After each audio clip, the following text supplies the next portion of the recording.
podcast. I'm Todd, joined by my wife Becca. Hi. And we're going to watch every horror movie together, which is why today we watched Frewaka from 2025, directed by Aislinn Clarke, who directed a found footage horror movie called The Devil's Doorway. I'd never heard of that one. Check that out. Yes. And she's in fucking Bite-Size Halloween, because I swear every single movie we've seen recently, when I look at their credits, it's Bite-Size Halloween. Did we start watching that? I think we did one. Maybe around Halloween.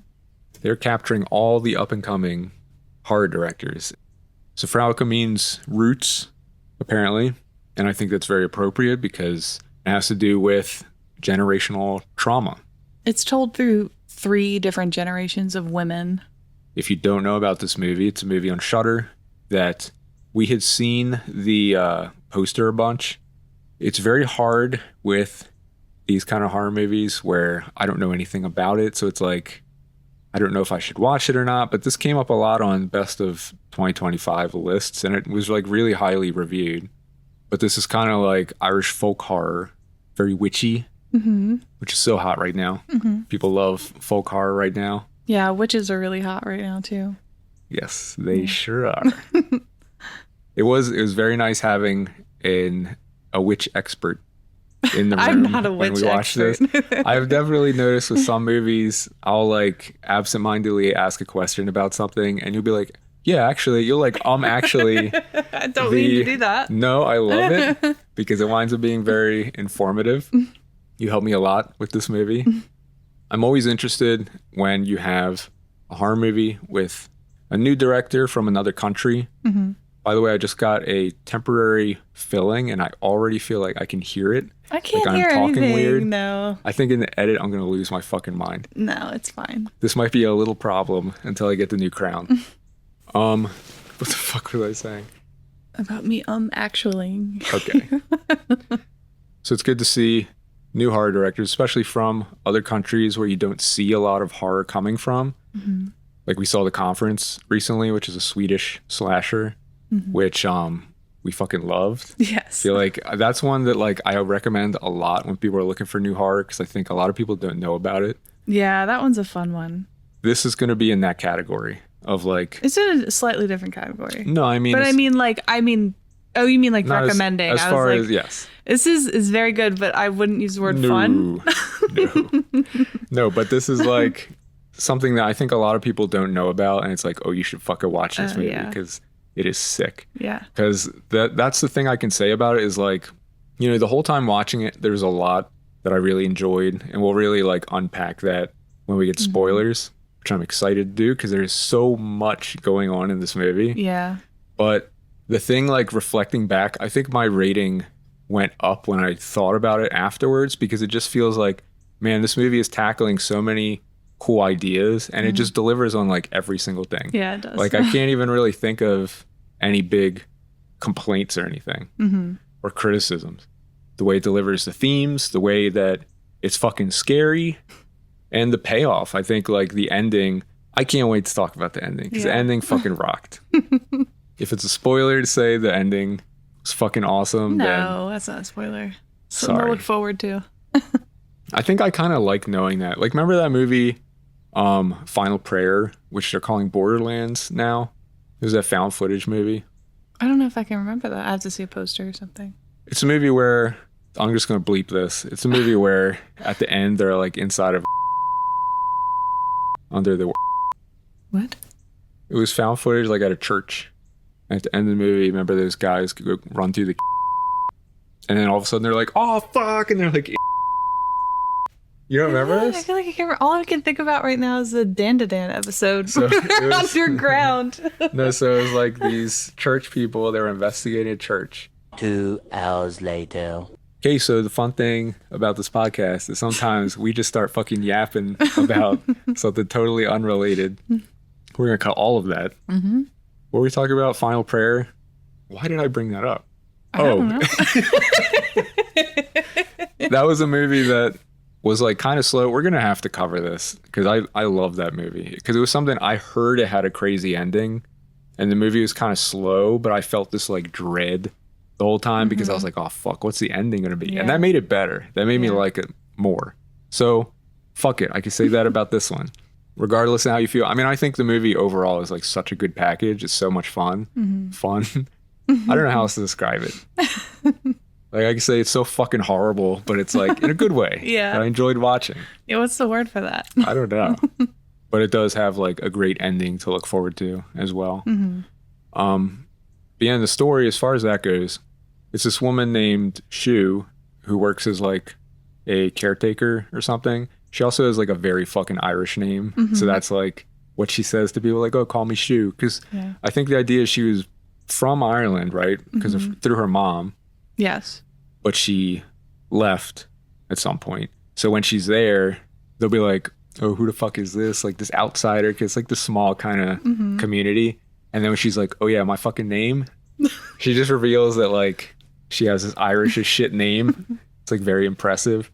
So the main part of the movie is her going to attend to this old woman in the small Irish town who kind of everyone in the town just sees her as like, oh, it's that fucking crazy lady.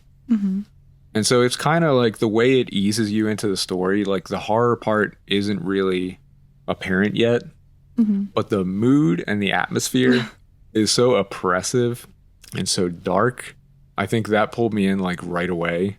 And, you know, the story just focuses on her caring for this woman, like getting to know her. And it just, the movie really has like, you know, it's obviously about the generational trauma, which becomes a big part of the story later, like toward the end especially. Yeah. It kind of portrays the horror of female self-sacrifice and service in a lifetime of what that means, and does it in like this very witch-coded way. Yeah. Like, how would you describe the themes there? I think it's expressing itself through Irish folklore in order to kind of bring you into what women's suffering has been for generations and how it gets passed along, how it's in society, how it shows up in relationships. It's like all over. Yeah, it seems to really focus on like how it looks to suffer from a lifetime of trauma, like both visible and invisible. Well, yeah, I mean, not even just a lifetime, just internalized lifetimes of the women before you. Yes. So the movie, like, it mostly focuses on the psychological horror, and I guess we can use that to talk about the content warning. Like, as far as, you know, gore and anything obvious like that, it's pretty light. There is a scene in the beginning of a suicide by hanging, but even that, like, that's an important part of like setting up the story and the tone and everything. But it's not like her face is covered. You said it didn't really trigger you in any way. No, I think because it was shown in such like an artful way. It wasn't really like in a shocking, grotesque way. It was more like in a moody, particularly placed way, which I appreciated. And also I think takes the edge off a bit too. Yeah, I mean, most of the horror comes from the like existential side of things. Yes. And like a big part of it, I mean, I guess I'll talk about my side of this and then you talk about your side of it. Because that's the interesting thing. I like movies like this where the themes, you can kind of relate to them on a lot of different levels. Like that was something about I Saw the TV Glow, you know, where even though it had these very like trans queer themes to it, you didn't even have to connect with that to really understand and enjoy the movie. This one's the same way. For me, like the things that wound up still being really effective for me were the idea of like feeling like you may be losing your mind and the fear of like interacting with the world in a way where it's like you kind of maybe overreact and then wonder like, oh fuck, like was that correct? Was that just something in my head? The way it kind of unravels as it goes like that is kind of scary. And the idea of like, you know, if you have a parent who suffers from dementia or something and you know that you're more in the worry that you may have inherited that, I think it portrays that like very effectively in a very scary way. What was it that really was getting to you in this? I think there's kind of like a split here. It's not only like what I'm feeling like as I'm watching the movie, but also like in a way of sitting in someone else's or standing in someone else's shoes, seeing that part as well is also extremely sad and tragic. Yeah. I think I just really connect with the generational trauma, how that gets passed on like mother to daughter. Like it happens. It happens in cycles. Yeah. And it kind of comes to this breaking point. Like, are you going to break the cycle or are you going to repeat the cycle? And I think that's like, for me, like the biggest part of the horror. What happens if you just happen to accidentally just fall into the cycle again? No matter how hard you try to break free, what if you do? And that sucks. Yeah. I think this is something really personal for you, right? Yeah. Like, I don't know how much you want to go into. Well, I mean, it's no lie that I had a very mean grandmother. Yeah. She was not a nice person. She's not here anymore. I feel like grandmothers are either really mean or really sweet. There's like no middle ground for grandmas. Yeah, it's like, yeah, that kind of sucks. Like, I mean, there are some times, especially when growing up, it's like, I wonder what it's like to have a grandmother that loves you. Yeah. I don't know. Maybe I don't need to go too hard on that. But I think there's a real fear there. I think anybody who has experienced having a family member that was maybe not so nice to you, you are worried about either repeating that behavior or just healing from it in general. Like, yeah, I mean, it has an effect on you, especially when you're a child. Like my nanny was only very sweet. I think we got nanny. into I love your nanny. My little Italian grandmother. I think she only got like really mad at me once, and it was my fault. It was definitely because she was watching us, and this is when I must have been like middle school or something. And I used to just this is like totally a thing. Kids who grew up in the 90s will understand that I would just walk out of the house and like just walk through my neighborhood and play with the kids in there. So I tried to just leave the house, and my nanny was like, "What are you doing? Like, where are you going?" And I was like, "I'm just going out in the neighborhood." And she was like, "No, you're not." And it turned into a fight because to me, it was like, I never have to say anything. I just leave. And she was like, "No, you're not going anywhere." So we got in like a fight. She yelled at me. How old are you? I think middle school would have been like 10 or 11 or something. Yeah, no, she was right. No, she was totally right. I was a little fucking dickhead. But it was just so strange to me. Yeah. And then I was like pissed because I had to go back inside. That's it though. Like other than that, she's just so unbelievably sweet. Yeah. But I know about your history with your family and everything, and I see how it affects you. And I can see how this movie would affect you because it's all that stuff is pretty raw. I do think it's worth mentioning that this movie also deals with being queer and being abandoned by your family or disowned in some way. I don't think it was a coincidence that the main character is queer. Yeah, that plays into the trauma even more. Yeah. So, I mean, like, as far as the spooks go, because we want to start actually rating this stuff. Let's say first, the buckets of blood. I gave it 1 out of 5. I think it's like 0.5. Oh, yeah. Well, I've I don't want to do a couple the drips fucking in points. the bucket. Yeah, that's a good way to put it. Just one drip. Because, it's not really a very violent movie. But when we talk about the spooks, I gave it a 3 out of 5. And I know, what would you give it? Well, I think originally I said 5, but I think like 4. Yeah. Yeah. I just say because like I was totally waiting for you to balance it out because I think from your perspective, it's definitely much scarier. Yeah, there's a lot that's scary. Like there's so many levels to scary. But what I'm saying is for me, I was still pretty scared by it because the way it depicts nightmares and the imagery and everything from that, that stuff was fucking scary. Yeah. That was really well done. It's one of the reasons I say like this movie just delivered on like everything because the themes, they're super interesting. It does get very scary. Yeah, so I give it a 3 for that. It reminds me kind of Hereditary in some ways. Do you agree with that? Yeah. But then our wild card rating. Okay. What did you come up with for that? Well, I think that this was just a mutually agreed one, that it was existential dread. I'm not gonna lie, that this movie did make me dissociate. I think like, and the thing is I'm not even mad about it. I think it means it's effective. Art should move you in some way, and this one moved me right out of my body. So, Can we say it's 5 out of 5 existential dread? Yeah. Okay. I rated it based on witchiness, and I also give it a 5 out of 5. Oh yeah, this is 5 out of 5 witchiness. Oh yeah, because the way it depicts like the lore around it, and like all the little the way that they use little fucking trinkets and special numbers and all this stuff. Yeah. It's like that stuff was really interestingly depicted. Yeah, it felt very well researched. Yes, but overall, yeah, this was one that people really shouldn't miss. I think I think this made it on my top 10. Spoilers. Oh yeah, this one. Yeah, spoilers for me too. This is definitely going on my top 10.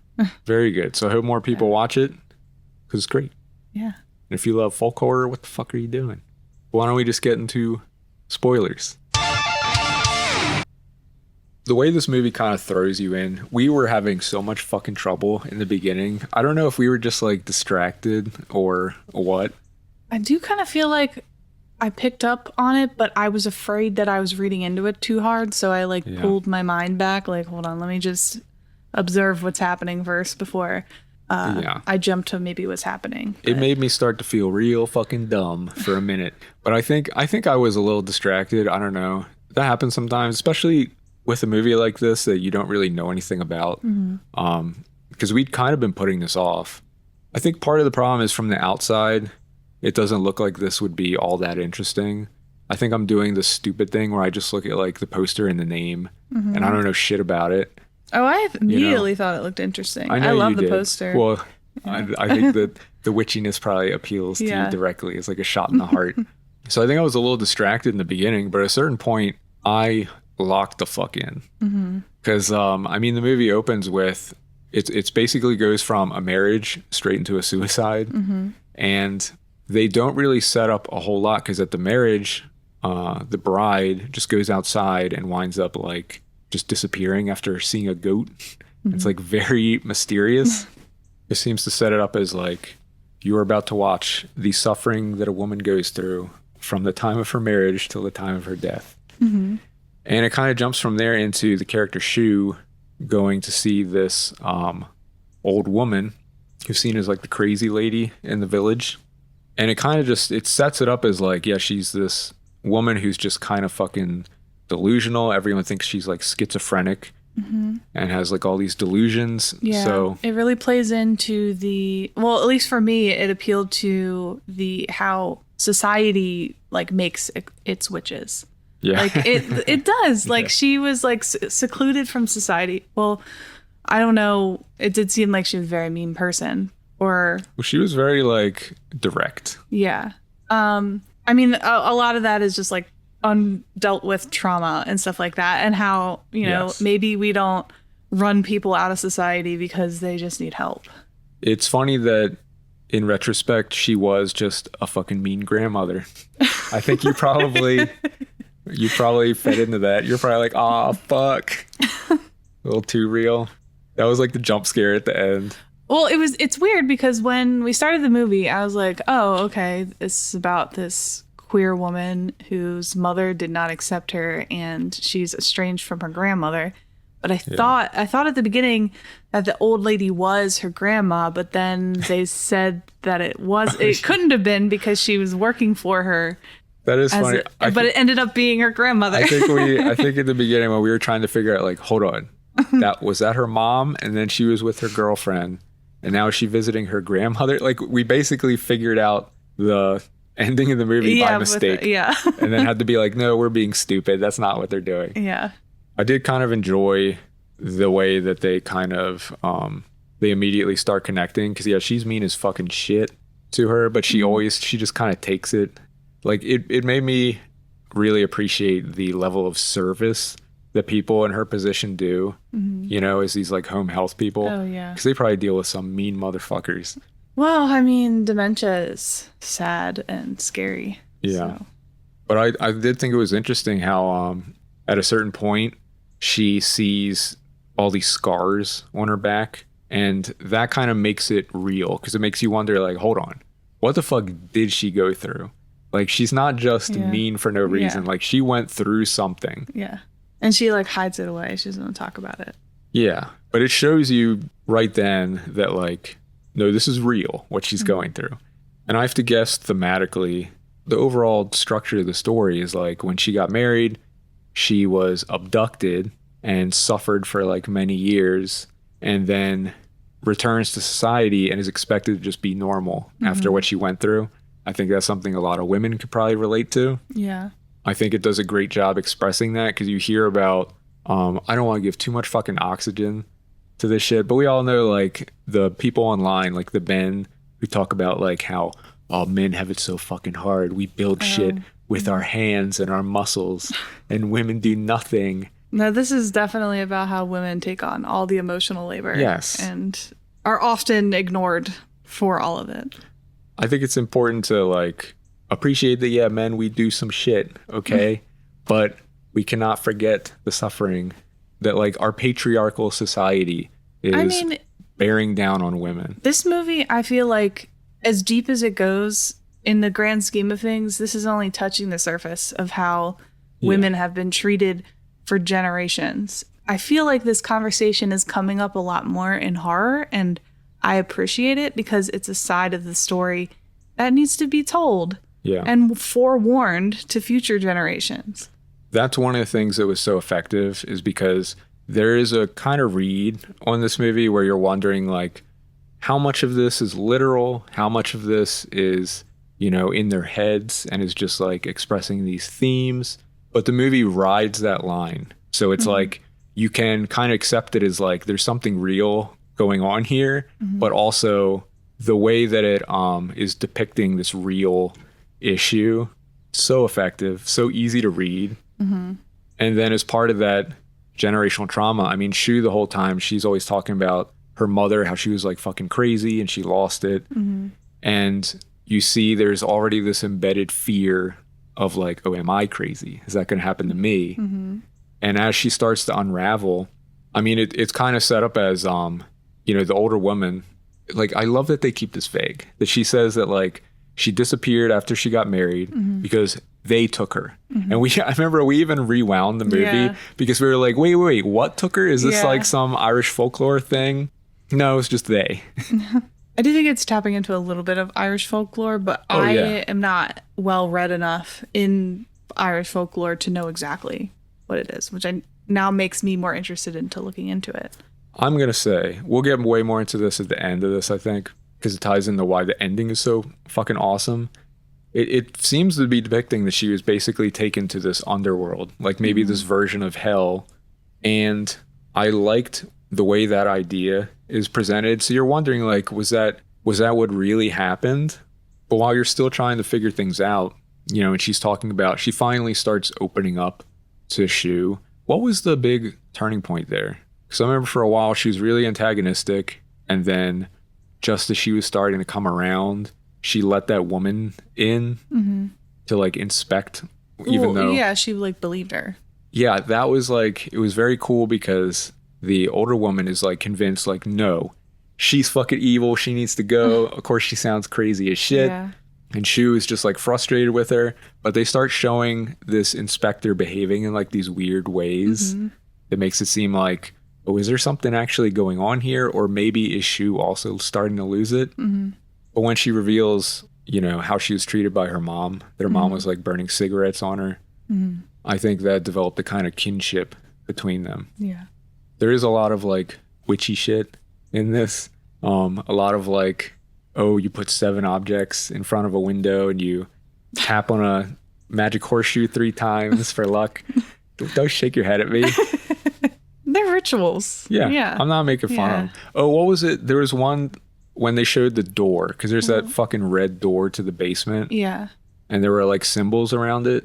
There were a lot of different trinkets. One in particular that stood out was that it had the phases of the moon hanging next to it. So I was like, oh yeah, this is definitely witchy. And then there was the nails in front of the door, and I was like, okay, yeah, this is definitely witchcraft. And she should not touch those.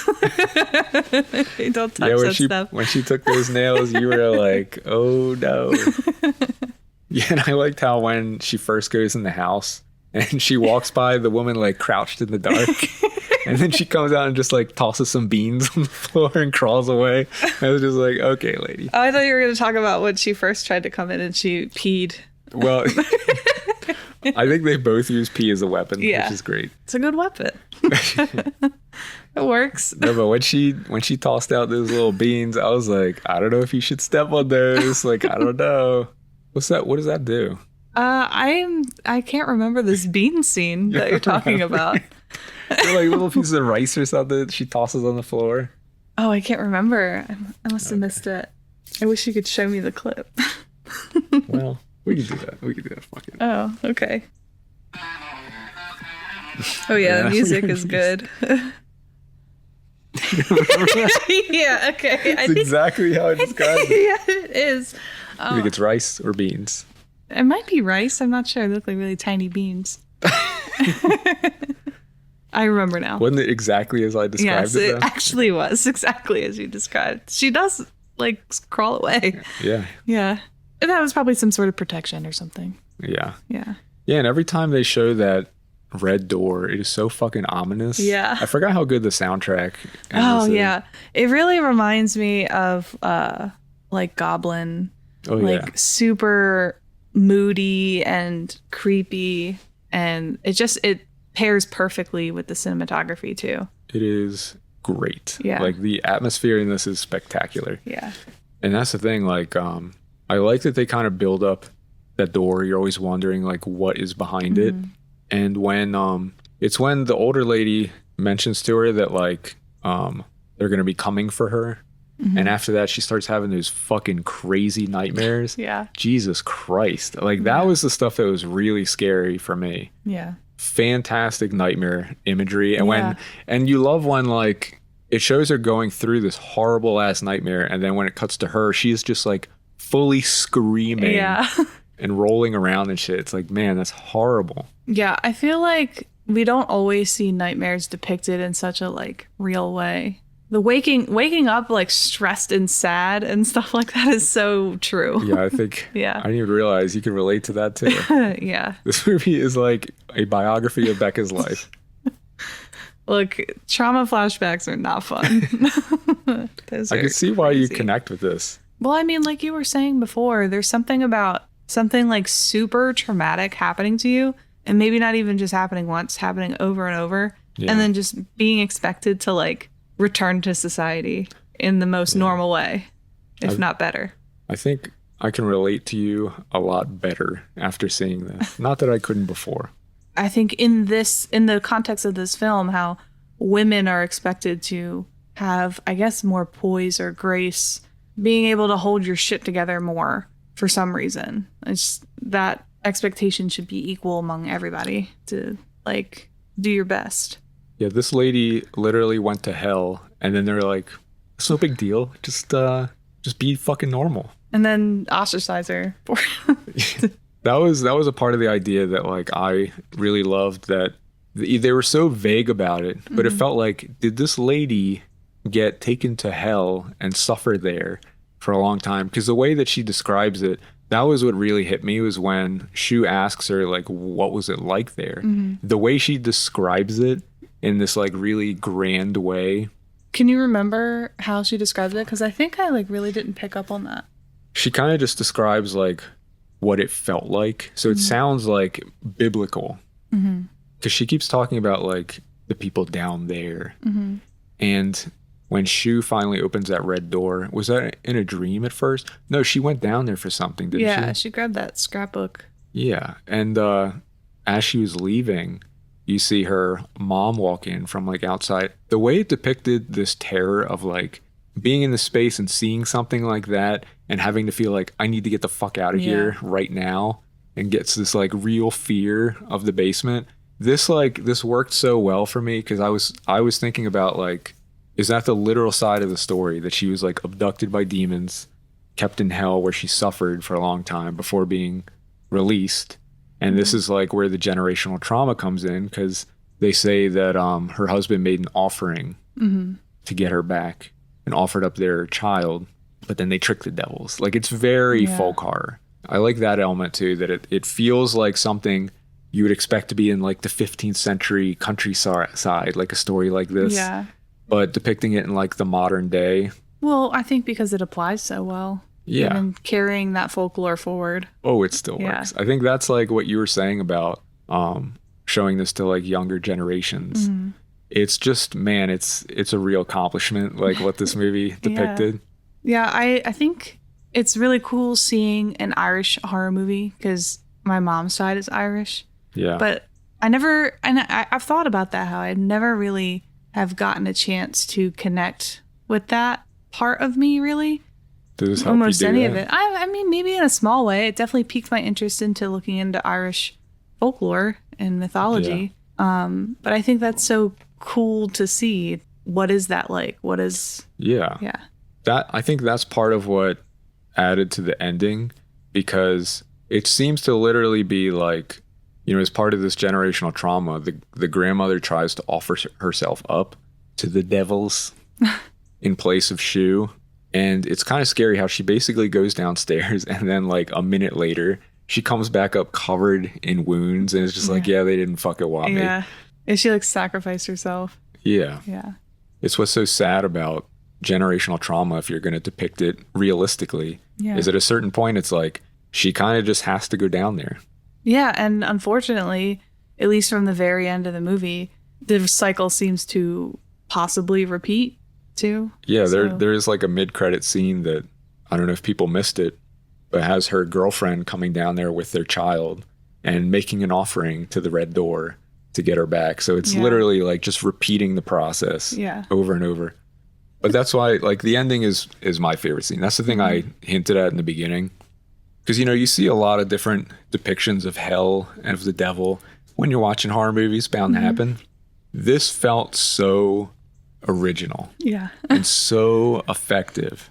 Because it's literally just like, again, it feels biblical of her walking through these forests and fields and stuff. It's not like fire and brimstone. Yeah. It just feels like you're in a completely different time and place.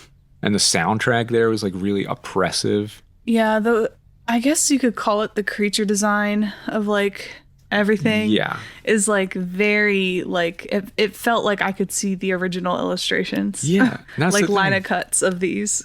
When it reveals, because the whole time it's like, yeah, this goat shows up before they disappear. And when we see the goat in his home in hell, and it's literally just a dude with giant goat horns and shit, that design was so fucking cool. Yeah, it was. I also really like the little like bagged head guys, little basket heads. That shit was all just so cool. Like the design of it. Yeah.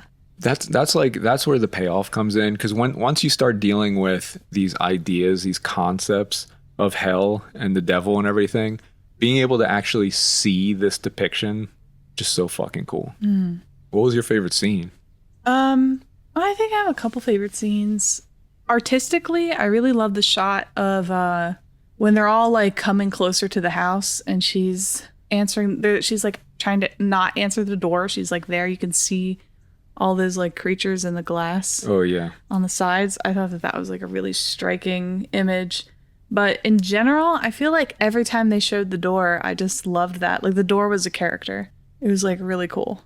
Yeah. Such a cool movie. I don't know, we've been going forever. I think I'm good. Yeah. I feel like I could keep talking more about this movie. There's a lot of layers to it. Yeah.